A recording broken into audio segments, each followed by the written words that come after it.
The Holy Bible, New Testament, New International Version.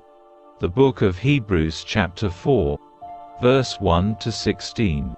A Sabbath rest for the people of God. Therefore, since the promise of entering his rest still stands, let us be careful that none of you be found to have fallen short of it. For we also have had the good news proclaimed to us, just as they did.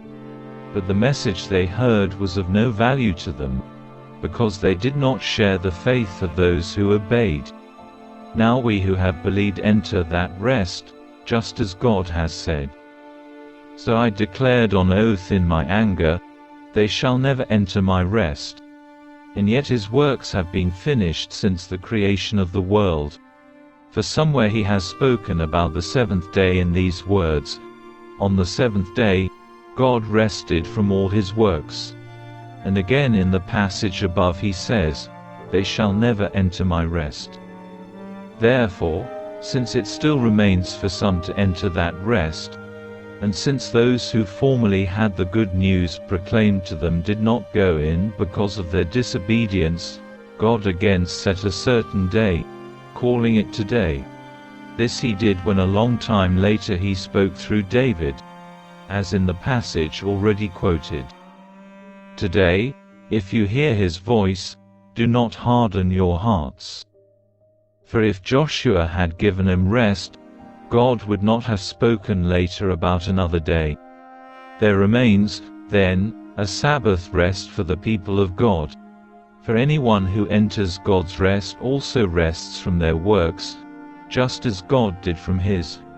Let us, therefore, make every effort to enter that rest, so that no one will perish by following their example of disobedience. For the word of God is alive and active, sharper than any double-edged sword. It penetrates even to dividing soul and spirit, joints and marrow. It judges the thoughts and attitudes of the heart.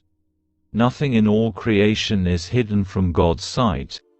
Everything is uncovered and laid bare before the eyes of him to whom we must give account. Jesus the great high priest.